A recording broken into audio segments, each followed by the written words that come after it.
Hey, what's up everybody? So in this video, we're gonna be changing the transmission filter and the gasket on my 95 Toyota pickup. It's about the time it needs this filter and transmission change, so we'll go ahead and do that. This is the parts we have, and the tools we got. It's a 10 millimeter with the 1/4 inch ratchet, and then a 14 socket with a 3/8 ratchet. And then this is the filter. It comes with the filter itself, gasket, as you can see here, the filter, gasket, and then just the filter. All right, and I'm using this transmission fluid here. I had those two laying around, just bought that extra one.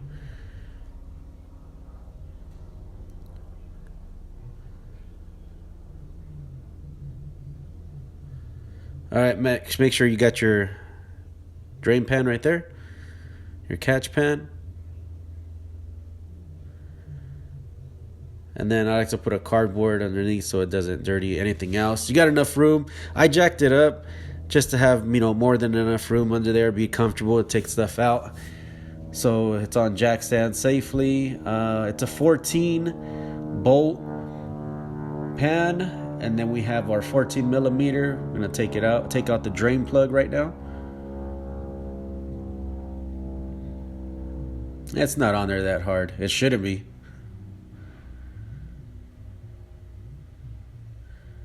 And it's a real small one. Just be careful. It's a real small bolt.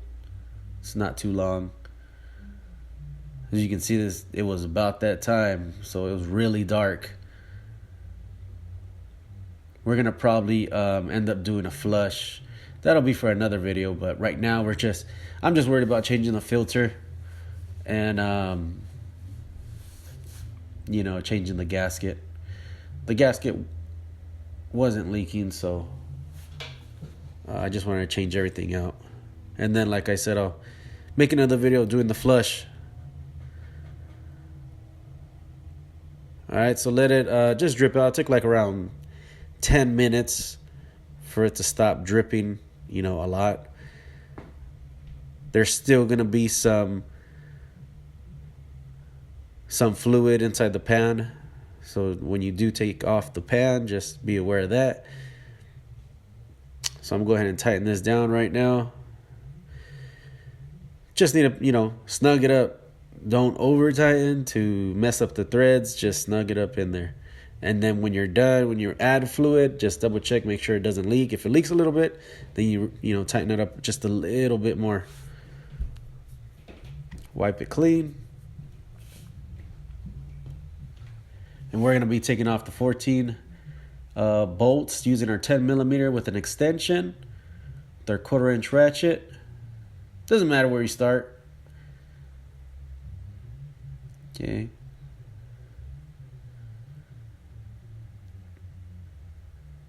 Right here, because of that crossbar there, you gotta kind of get in there kind of like at an angle, but it'll grab onto the bolts.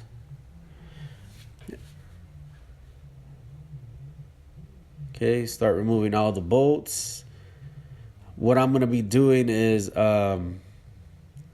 unscrewing them, taking them off, and then I'll leave like around 2 or 3 bolts on there while removing the rest, just in case the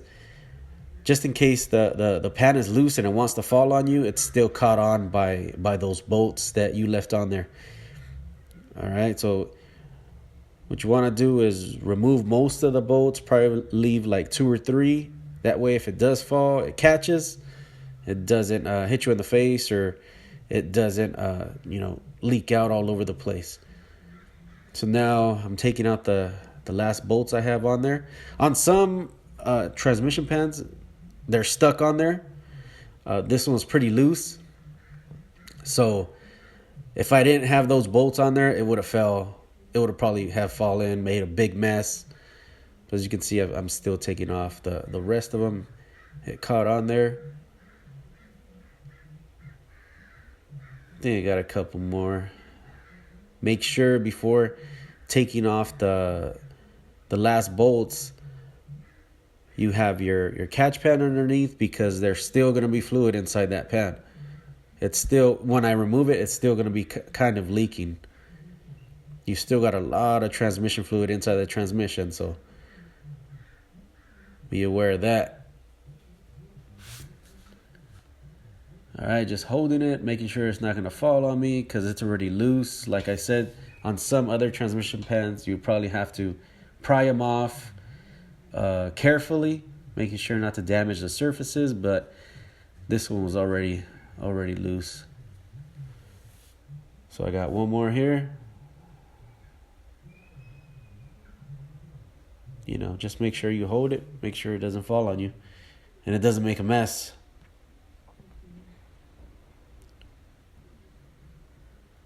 Okay, got the last one now. I got another pan, like another catch pan over there, but that's just so I put my tools and bolts that I take off.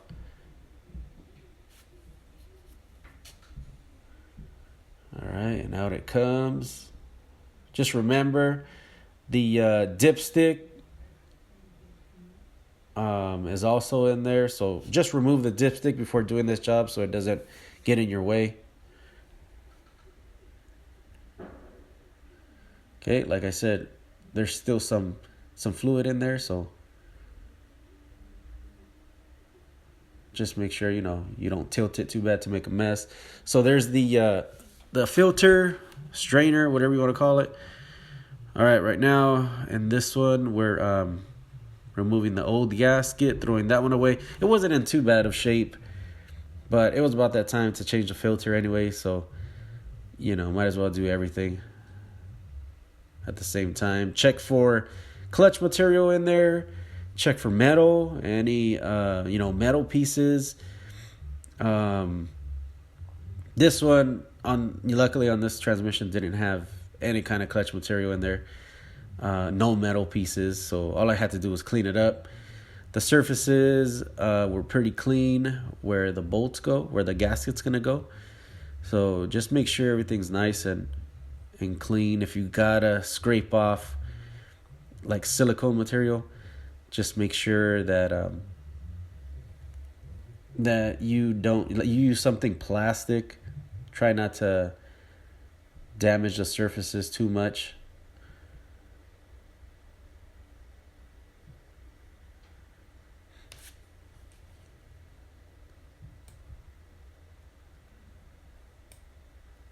Make sure it's all clean. All that there. That's where your gasket's going to go, so you especially want to make sure that's clean, so everything seals properly. If not, you will have a leak. Okay, that looks pretty good.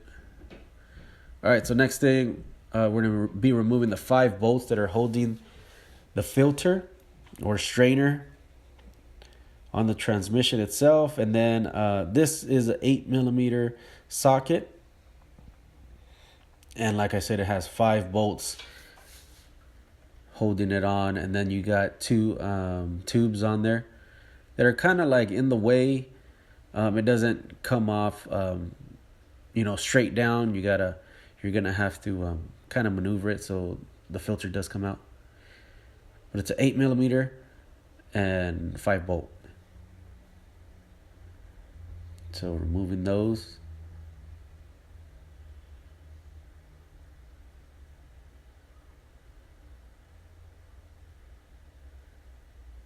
And these are really small. They're not on a lot of transmission assemblies. You will have some bolts that are longer than others, even though they're holding the same part on the transmission itself. So be aware that if you're working on something, especially a transmission, the length of the bolts can be different.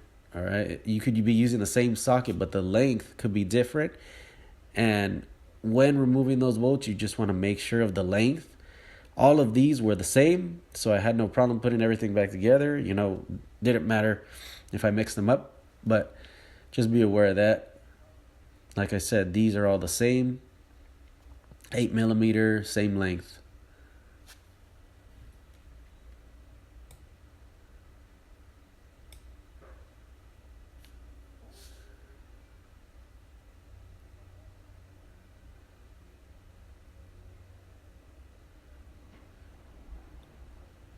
Be careful right here because there's gonna be fluid inside that strainer, inside the filter. There's always extra fluid in there, and this one was a lot. So luckily had the catch pan underneath, and just let it drip out. Just make sure you get that the gasket off also. That's connected to that filter.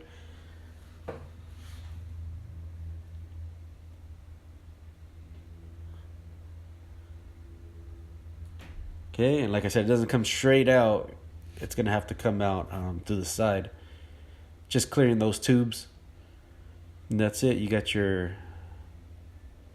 gasket and then your filter. Just clear. We're gonna clean all that up. Make sure it's looking nice. Make sure the surface is nice and clean. Everything, like I said, it's gonna be dripping little by little. Can't stop it. But as long as you have the surfaces clean from debris, clean from a little bit of fluid, it should be fine. It's going to be surrounded by fluid anyways. But just make sure you clean everything up good. Okay, make sure you put it in the right way. The same way it looks there, that's the same way it looks on the filter. So you can't really get this one wrong. This one's pretty simple to put back on.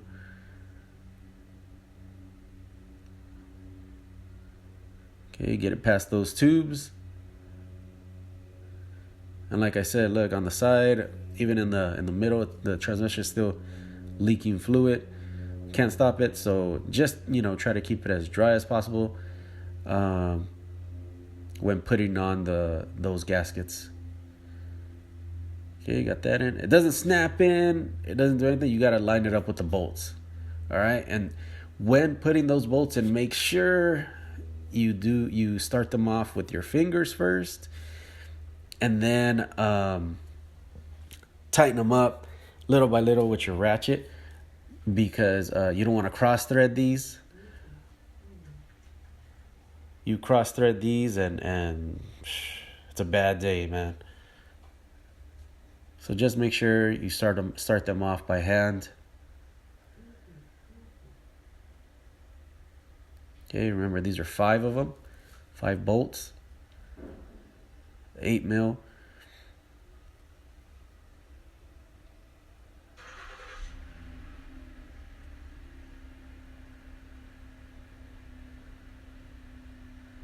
Okay, as you can see, like I said, the transmission's gonna always be leaking fluid there, so can't stop it. Just try to work as quick as possible, so it doesn't bug you. That's really what it is. It kind of just bugs, but it's there. So torque these to 48 inch-pounds, crisscross pattern. Towards the end of the video, I'll post up a diagram of the torque specs, so you guys can have for reference. Okay, I'm just tighten these up, and then I'll torque them up.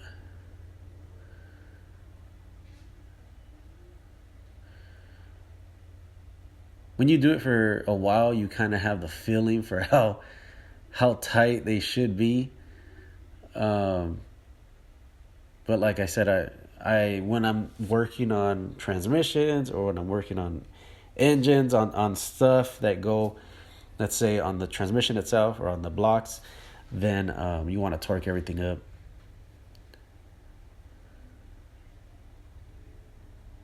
Okay, just making sure these are snug on there. And then we'll torque them up.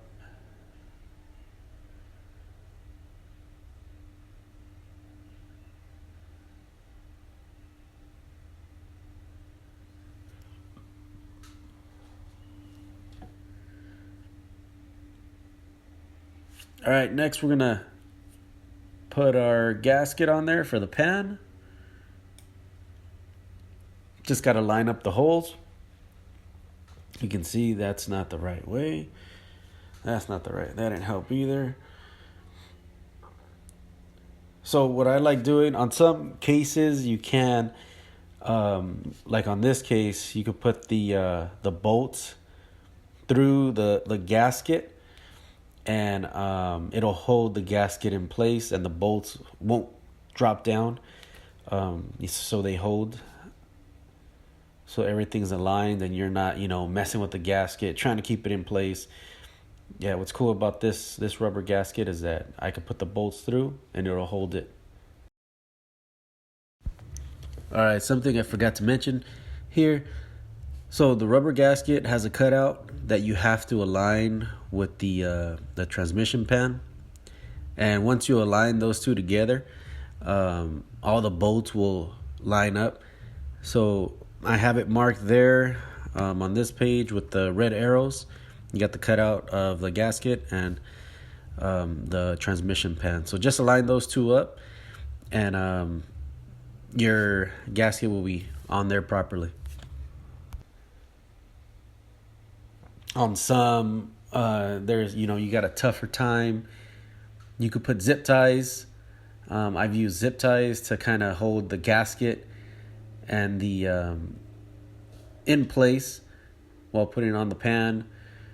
Like I said, on this occasion, just putting the bolts through held everything together.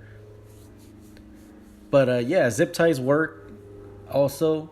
They got that spray too. I've never really used that spray. I kind of like either the zip tie method, or if this works, this is fine too.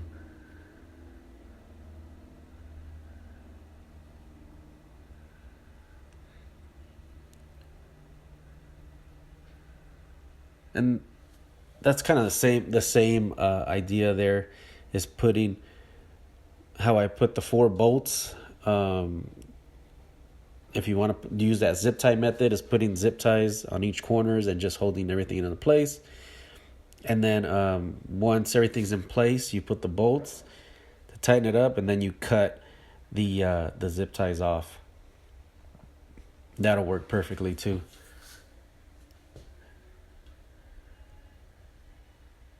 All right, so cleaning it up a little bit on the surfaces where the gasket is going to be at.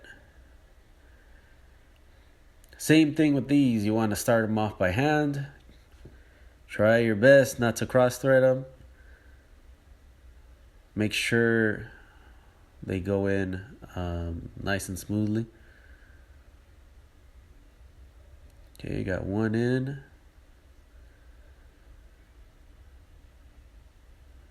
And now doing the other. And I'm just putting it in far enough so it catches.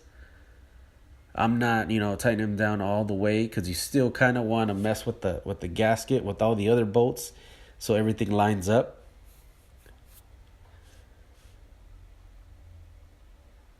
Okay, got all 4. Try and get another one. I'm going to tighten them down just a little bit.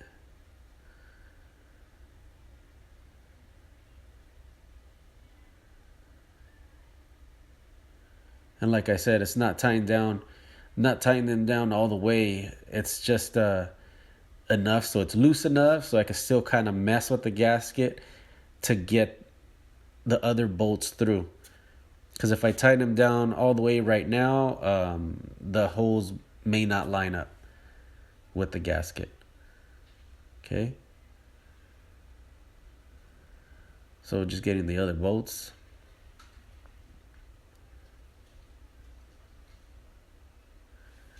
Okay, right here I already put most of the bolts in. Now I'm tightening them down a little bit more so everything makes contact. So there's a little bit of pressure between the transmission itself and the pan. And I'm just going all the way around right now. You don't have to do the crisscross pattern yet until you start torquing. Just don't tighten it down so much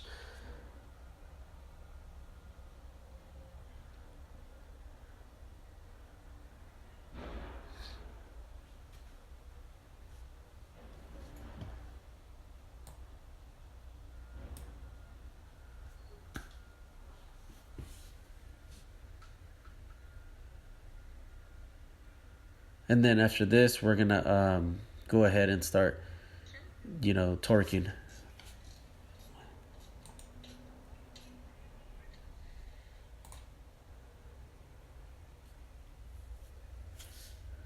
Okay, there goes. We're torquing it. Right here, you would do crisscross pattern. I like to do the first two. So it's torqued to 39 inch-pounds. The repair manual didn't give me a certain pattern to torque it. So I just did it how I usually do it. Crisscross pattern. Just don't do it all the way around in the beginning. Make sure you cross them up. And then when you're done torquing to the 39 inch-pounds, then you can double check your torque. Make sure you got all of them. And, make sure they're all set to 39 inch-pounds. You go all the way around the last time. But the first time when you're torquing, you want to torque crisscross pattern. Okay, and then just fill it up to the spec. Make sure it's not leaking. If it is leaking from the pans, let's say, just go ahead and tighten up the bolts just a little bit more. Thanks for watching, guys. Here's the reference material I told you about earlier. And it's got the torque specs also. And again, thanks for watching. If you guys have any questions, let me know. And I'll try to get back to you guys quick.